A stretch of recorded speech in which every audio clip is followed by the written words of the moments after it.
Este libro que estamos presentando, este cuaderno, como nos gusta decir también por el nombre de la colección, que es un libro que, siendo de comunicación política, es absolutamente pluralista. Los diferentes autores han hecho un esfuerzo enorme por hablar de sus prácticas o por analizar prácticas o por tratar de reflexionar sobre las prácticas. Y esto me parece que también hace una diferencia significativa con cualquier otro texto de la materia. Y de nuevo tiene que ver fuertemente con lo que es la identidad de este centro de comunicación. Me gustaría hablar ahora del pluralismo comunicacional, y esto es de las distintas perspectivas que se encuentran en este libro. Hay desde quienes trabajan lo comunicacional como una herramienta y también tienen su espacio, hay desde miradas más tradicionales hasta nuevas perspectivas teóricas, resultados de tesis doctorales.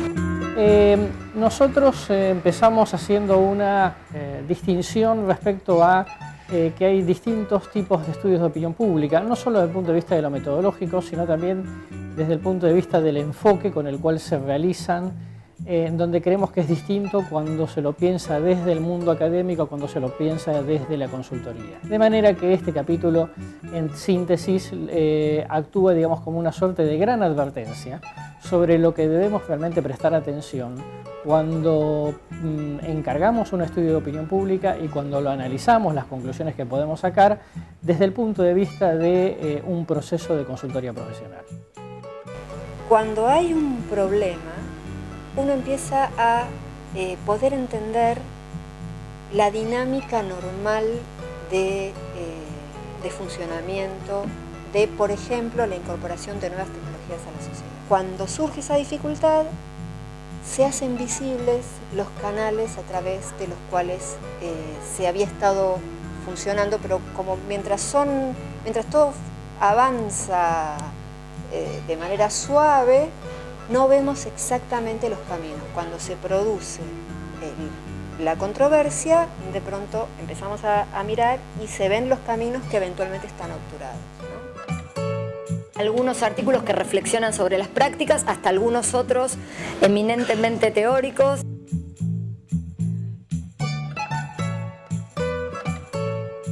La comunicación política es ponerse desde el lado del otro, de ver el lado del otro para ver cómo uno hace las cosas que tiene que hacer. Así que para mí una gran experiencia, un gran gusto haber escuchado de partidos que yo no pertenezco, pero que haberme llevado herramientas de ellos para mi actividad particular, ¿no? De depender de un grupo, unos amigos también de La Matanza, depender de un grupo que comunica de una manera diferente, para generar hechos diferentes.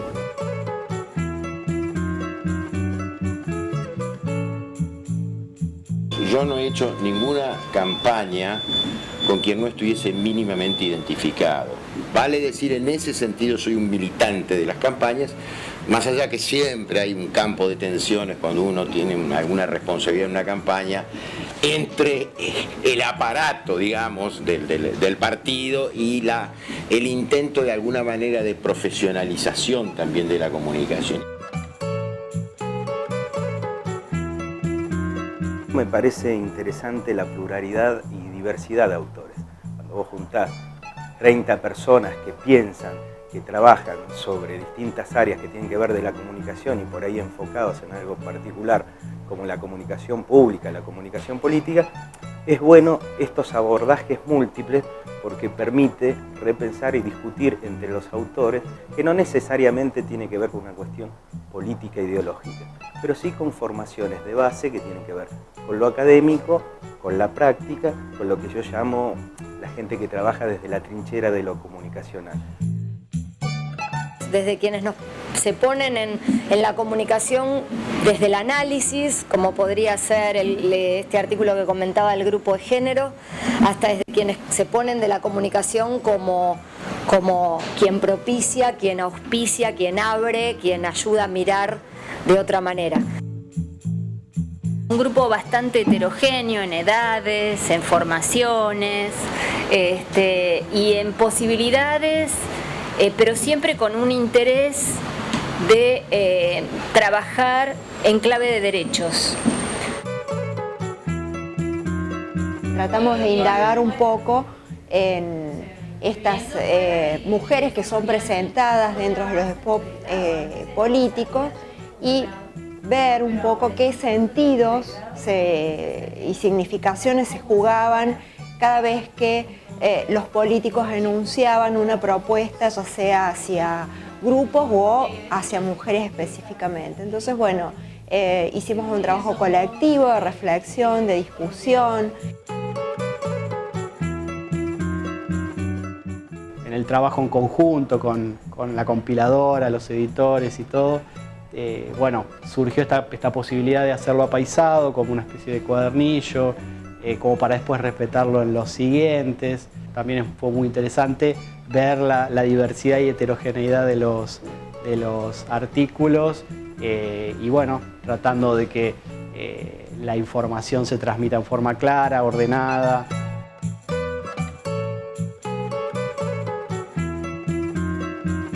La carrera de Relaciones Públicas está retomando otra vez lo que es participar del espacio público a través de lo que se denomina la gestión de los asuntos públicos, en donde las empresas participan activamente de las decisiones ciudadanas y donde se vuelve a ver, a aparecer con bastante fuerza las cuestiones políticas dentro de la discusión de las empresas.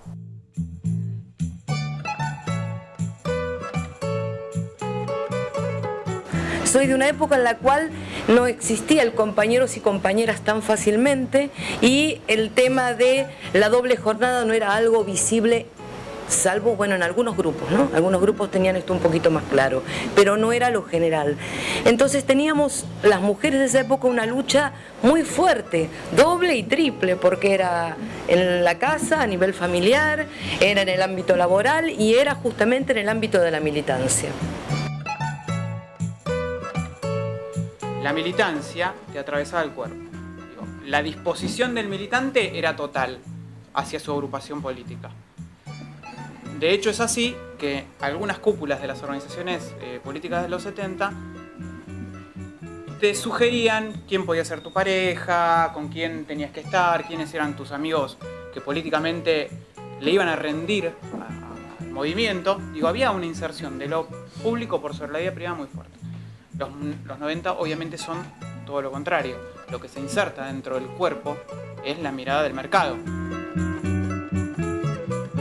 El militante o el que participa en el ámbito sindical tiene que ser un soldadito que recibe las órdenes y acata.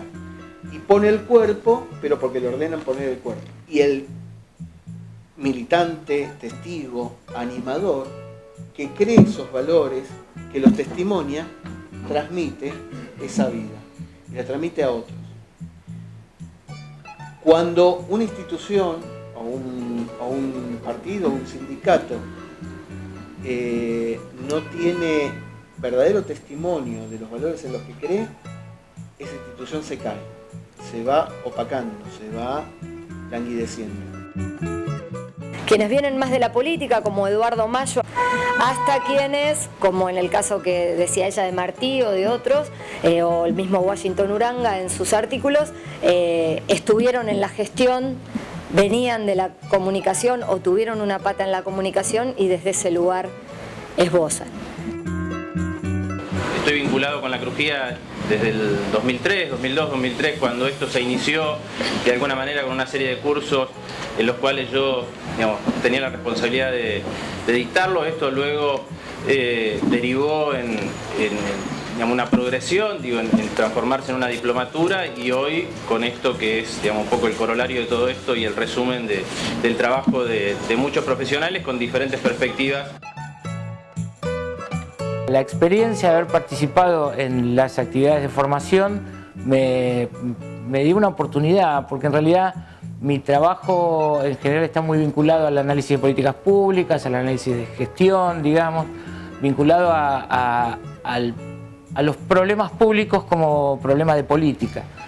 Y en algún punto lo que uno va descubriendo es que más allá del hecho en sí de tener un recorte, el análisis, digamos, el fenómeno comunicacional aparece como un fenómeno clave, digo, por caso. Simplemente las políticas públicas son, creo que en la mayoría de sus aspectos, un fenómeno comunicacional. Yo quiero agradecerle a cada uno de los autores que tuvo una gran confianza. La verdad que cuando les pedimos su participación, todos con mucha generosidad aceptaron participar. Yo diría la tercera palabra que quiero acá destacar.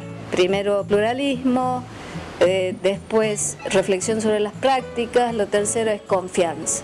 Me parece que en una etapa donde parece que la confianza hay que ponerla en la economía y no en la política, es bueno volver a pensar desde la comunicación política la confianza. Después ya no puede ser antes, pero es siempre el mismo el asombro de andar con la vida en el hombro, hermano juglar.